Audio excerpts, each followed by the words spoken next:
하나님의 말씀은 사도행전 6장 1절부터 7절 말씀입니다. 말씀을 우리 함께 읽겠습니다. 그때에 제자가 더 많아졌는데 헬라파 유대인들이 자기의 과부들이 매일의 구제에 빠짐으로 히브리파 사람을 원망하니 12사도가 모든 제자를 불러 이르되 우리가 하나님의 말씀을 제쳐놓고 접대를 일삼는 것이 마땅하지 아니하니 형제들아 너희 가운데서 성령과 지혜가 충만하여 칭찬받는 사람 7을 택하라. 우리가 이 일을 그들에게 맡기고 우리는 오로지 기도하는 일과 말씀 사역에 힘쓰리라 하니 온 무리가 이 말을 기뻐하여 믿음과 성령이 충만한 사람 스데반과 또 빌립과 프로고로와 니가노르와 디몬과 바메나와 유대교에 입교했던 안디옥 사람 니골라를 택하여 사도들 앞에 세우니 사도들이 기도하고 그들에게 안수하니라. 하나님의 말씀이 점점 왕성하여 예루살렘에 있는 제자의 수가 더 심히 많아지고 허다한 제사장의 무리도 이 도에 복종하니라. 아멘. 오늘도 사도행전의 말씀으로 하루의 삶을 시작하시는 저와 여러분에게 하나님께서 부어주시는 성령 충만함의 은총이 가득 넘치시기를 예수님의 이름으로 축복합니다. 초대교회는 성령의 충만함으로 말미암아 놀라운 부흥을 경험했습니다. 제자의 수가 날마다 더해졌다 그럽니다. 그러나 이 부흥이 일어날수록 거기에 반드시 일어나게 되는 그러한 따라오는 게 있죠. 그것은 뭐냐면 그동안은 잘 보이지 않았던 문제, 그러한 문제들이 좀 더 잘 보이게 되는 그러한 일이 일어나게 되더라는 겁니다. 오늘 본문은요, 이 교회가 처음으로 이제 조직적인 문제를 경험하는 그러한 내용이 나오고 있습니다. 물론 이제 그럴 때 중요한 것은 우리가 어떻게든 그 문제를 만나지 않는 게 아니라 드러난 문제를 우리가 어떻게 대할 것인가, 그것이 중요하다는 것을 알게 되죠. 이 시간 주시는 말씀을 통해서 건강한 교회란 무엇인가와 더불어서 건강한 교회는 어떤 일을 해야 하는가, 그 점을 우리가 함께 나누고자 합니다. 첫째로 건강한 교회는요, 문제가 드러났을 때 그 문제를 감추려 하지 않습니다. 1절 말씀을 보시면요, 이 헬라파 유대인들이 원망을 하는 그런 장면이 나오고 있죠. 그 이유는 자기들의 과부들이 이 구제에 빠진다라고 하는 그 문제입니다. 물론 이 본문에 담긴 문제는 단순한 행정적인 그런 문제가 아닙니다. 이것은 당시의 종교적인 관습과 문화의 차이에서 오는 그런 문제였더라는 것이죠. 중요한 것은 이 갈등이 지금 어디에서 일어나고 있냐면 교회 안에서 이 문제가 일어나고 있다는 데 있었습니다. 건강하지 못한 교회는요, 문제가 드러나도 그 문제를 어떻게 수습하냐, 이 문제를 우리가 어떻게 대처할 것인가, 그렇게 생각을 해야 되는데, 건강하지 못한 교회는 그냥 문제를 덮어버리려고 하고 슬쩍 넘어가려고 하는 그런 모습이 나타날 때가 있습니다. 어떻게든 문제를 덮어버리려고 하니까 반대로 어떻게 또 어떤 일이 일어나기도 하냐면 그냥 감정적으로 그 일을 쏴버리고 대처하려고 하는 그런 잘못된 또 모습도 나타나기도 하죠. 그러나 여러분, 이 초대교회의 모습은 달랐습니다. 이 문제를 공론화해서 과연 주님의 뜻이 무엇인가, 그것을 함께 고민하고 있는 것을 보게 되죠. 그래서 본문 2절을 보시면요, 이 사도들이 모든 제자를 불러 이 문제를 다루고 있는 것을 보게 됩니다. 사랑하는 여러분, 이 복음이 전해질 때 갑자기 어떤 이 문제가 드러나게 되는 것은 절대로 이상한 일이 아닙니다. 이것은 당연한 일입니다.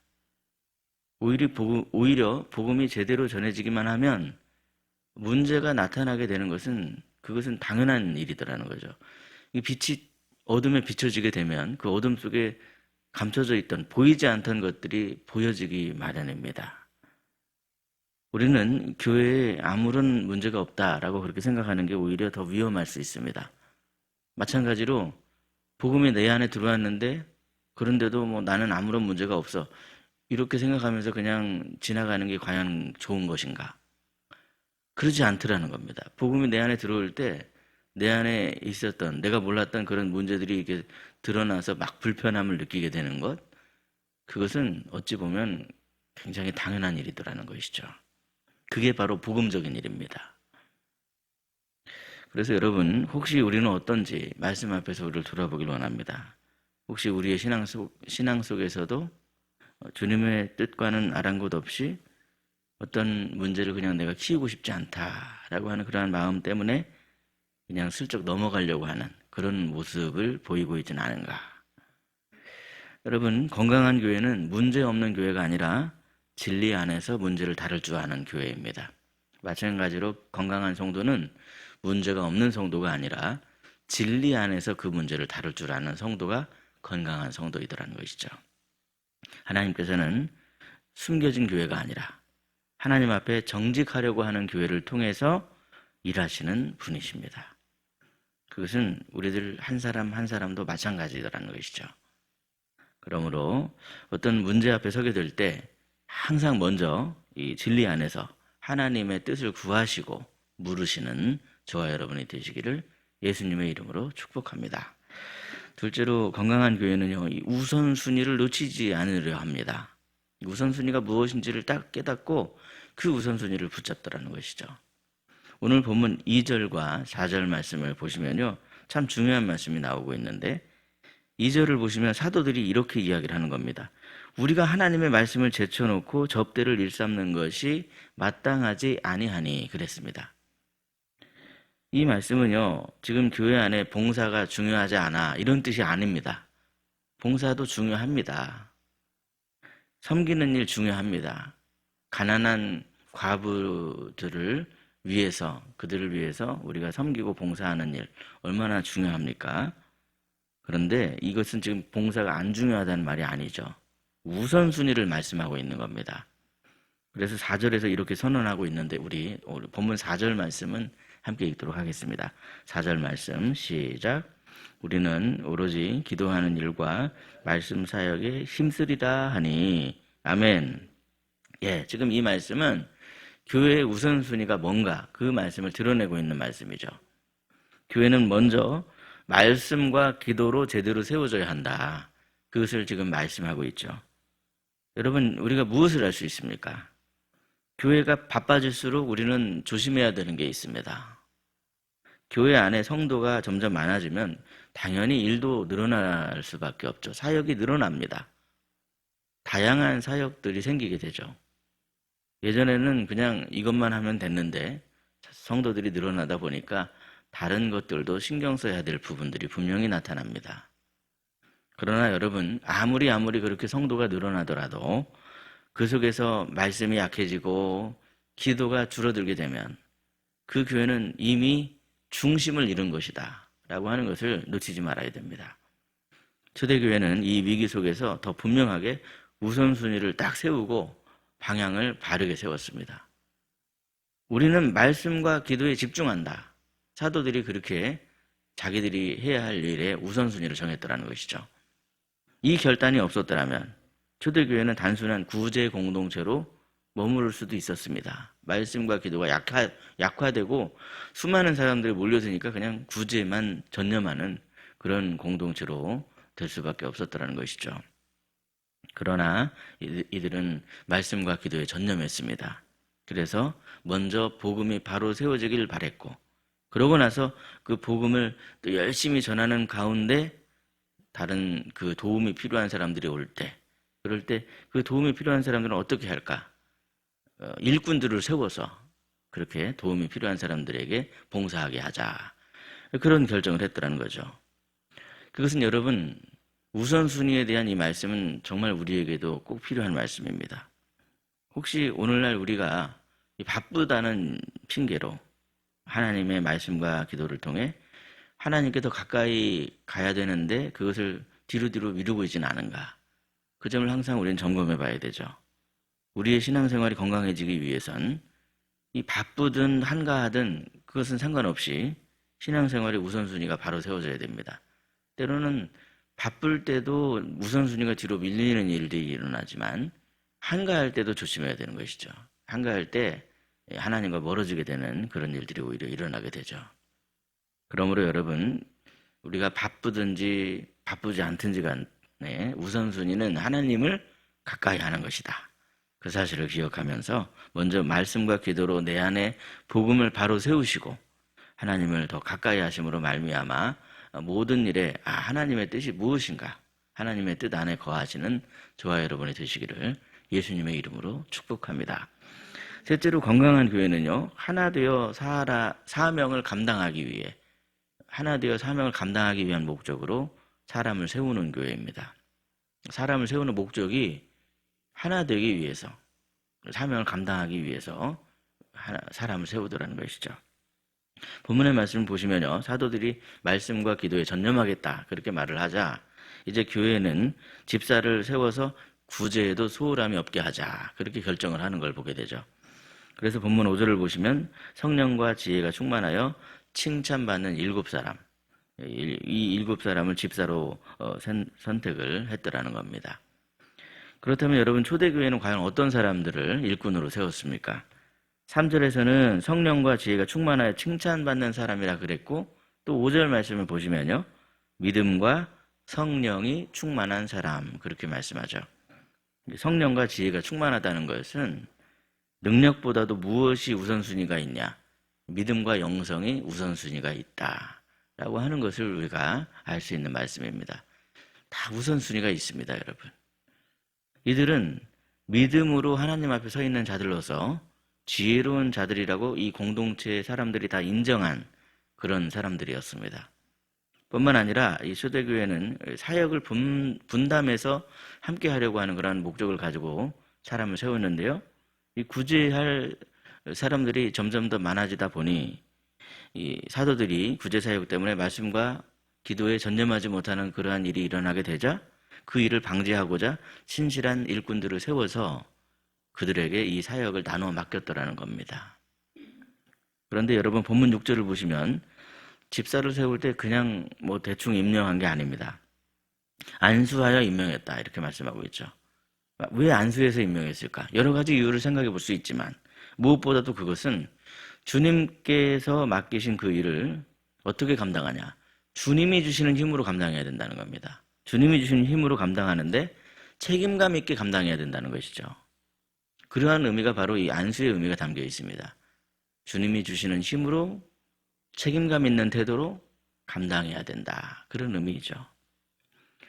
그래서 여러분, 이렇게 안수를 해서 감당하게 했는데, 모든 성도는 무엇보다도 항상 이제 하나님 앞에 겸손해야 되는데, 특별히 이 안수 받아 세워진 일꾼들은 더 특별히 하나님 앞에 겸손해야만 하더라는 거죠. 마치 내가 막 권위의식을 가지고 나는 안수 받았어 라고 그런 생각을 가지고 한다면 그 일이 어떻게 되겠습니까, 여러분? 오히려 더 하나님 앞에 겸손해야 되더라는 거죠. 하나님께서 맡기신 일을 하나님께서 주시는 힘으로 겸손하고 성실하게 감당하려고 할 때 우리는 더 큰 영광을 하나님 앞에 올려드릴 수 있기 때문에 그렇습니다. 그렇다면 여러분, 그 결과가 무엇이겠습니까? 본문 7절 말씀인데요, 그 결과 우리 7절 말씀을 함께 읽도록 하겠습니다. 시작. 하나님의 말씀이 점점 왕성하여 예루살렘에 있는 제자의 수가 더 심히 많아지고 허다한 제사장의 무리도 이 도에 복종하니라. 아멘.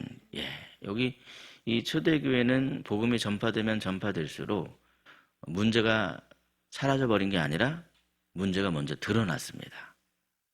그런데 이들은 그 문제 앞에서 주님께 집중하며 우선순위가 무엇인지를 지금 바로잡고 있는 모습이죠. 그럴 때 하나님의 말씀은 점점 더 왕성해져 갔습니다. 예수님을 믿고 따르는 제자의 수도 더 심히 많아지게 되었습니다. 심지어 제사장의 무리도 이 도에 복종했다 그럽니다. 제사장의 무리가 뭡니까, 여러분? 한마디로 말해서 유대교를 믿던 사람들 아닙니까?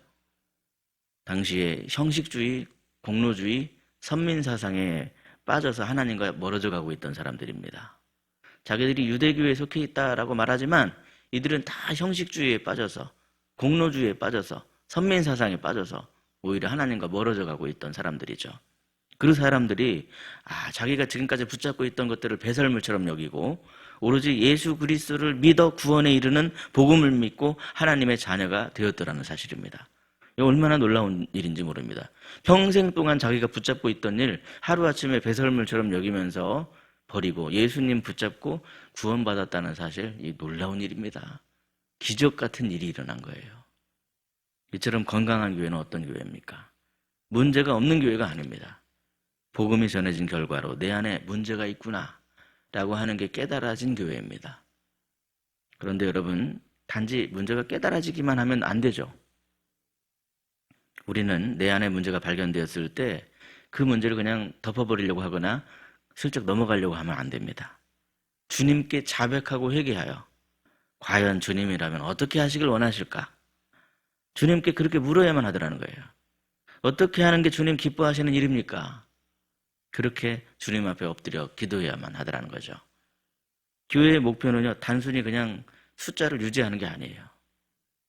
좀 더 건강한 교회가 되는 것, 그것이 교회의 목표입니다. 그래서 여러분, 좀 더 건강한 교회가 되면 복음은 자연스럽게 흘러 넘쳐서 주변으로 흘러가기 마련입니다. 우리의 가정이 건강해지면요, 복음은 자연스럽게 흘러가기 마련입니다. 우리의 신앙이 바로 서게 되면 복음이 살아있는 복음이기 때문에 살아서 움직이기 마련이에요. 그러므로 여러분, 문제 앞에서 주님의 뜻을 구하심으로 말미암아 건강해지셔서 건강한 성도로 세워지는 저와 여러분이 되셔서 자연스럽게 우리의 가정에 또 우리 주변에 살아있는 복음이 흘러 넘치는 그러한 축복을 경험하시는 저와 여러분 되시기를 예수님의 이름으로 축복합니다. 기도하겠습니다. 교회를 통해서 우리를 복의 통로로 삼아주시는 아버지 하나님, 오늘 말씀을 통해 건강한 교회가 무엇인가 깨닫게 하여 주시니 참 감사합니다. 문제를 피하거나 숨기는 게 건강한 게 아니라 그런 모습이 내 안에 있음을 깨달아질 때, 그럴 때 우리가 그냥 슬쩍 넘어가려고 하지 않고 십자가 앞에 엎드리는 하나님의 자녀들이 되게 하여 주옵소서. 무엇보다도 진리의 말씀 앞에서 주님의 뜻이 무엇인가를 구할 수 있게 해주시고 어떤 상황 속에서도 말씀과 기도를 우선으로 삼는 그러한 믿음이 우리에게 있게 해 주시옵소서. 우리의 각 사람에 맡겨진 그러한 자리들이 있는데 우리가 성령으로 충만할 수 있게 해주시고 하나님이 주신 지혜가 있게 해주셔서 겸손하게 주님의 일들을 감당하는 주님의 일꾼이 될 수 있도록, 청지기가 될 수 있도록 주님 도와주시옵소서. 그리하여서 우리 희락교회를 통해서 하나님의 말씀이 더욱더 왕성하게, 복음이 왕성하게 전파될 수 있도록 도와주시옵소서. 아버지 하나님, 이 시간 몸과 마음이 연약한 심령을 주님 기억해 주시고 돌봐주시길 원합니다. 병상에 있는 성도들과 치료 중에 있는 성도들과 또한 보이지 않는 아픔으로 아파하는 모든 심령 위에 주님의 치유의 손을 얹어주셔서 온전한 회복을 허락하여 주시옵소서. 어둠에 눌리지 않게 하여 주시고 승리하여 마침내 하나님께 영광 돌리는 거룩한 하나님의 자녀가 되게 하여 주시옵소서. 희락의 가정을 위해서 기도합니다. 주님의 기쁨이 넘쳐나는 가정이 되게 해주시고 주님의 사랑으로 든든히 세워지는 그러한 건강한 가정이 되게 하여 주시옵소서. 자녀들을 위해 기도하오니 사랑하는 자녀들을 눈동자처럼 지켜주셔서 어디 있든지 새로운 피조물로서 살아가는 축복의 통로가 되게 하여 주시옵소서. 오늘도 우리에게 지혜와 분별력을 주셔서 이 시대 속에서도 믿음을 지키며 하나님께 영광을 돌리는 삶을 살아가게 하여 주시옵소서. 오늘은 수요일입니다. 저녁에 수요 예배로 모이오니 성령으로 충만하게 해주시고 말씀과 찬송으로 은혜를 받으며 또한 또 성령으로 충만한 기도의 시간, 하나님을 바라보는 은혜의 시간이 되게 하여 주시옵소서. 하나님 아버지 감사합니다. 우리 교회를 사랑하셔서 또 사람을 통해 사람을 보내주시고 함께 또 예배할 수 있게 하여 주심을 감사합니다. 많은 사람을 옳은 대로 돌아오게 한 자는 영원토록 빛난다고 말씀하셨사오니 주님 항상 우리 안에 복음이 흘러넘쳐서 주님이 주시는 기쁨으로 주님이 하늘로부터 내려주신 축복으로 가득 넘쳐 흐르는 그러한 복된 삶을 살게 하여 주시옵소서. 우리 구주 예수 그리스도의 이름으로 기도드리옵나이다. 아멘. 각자 기도하시겠습니다.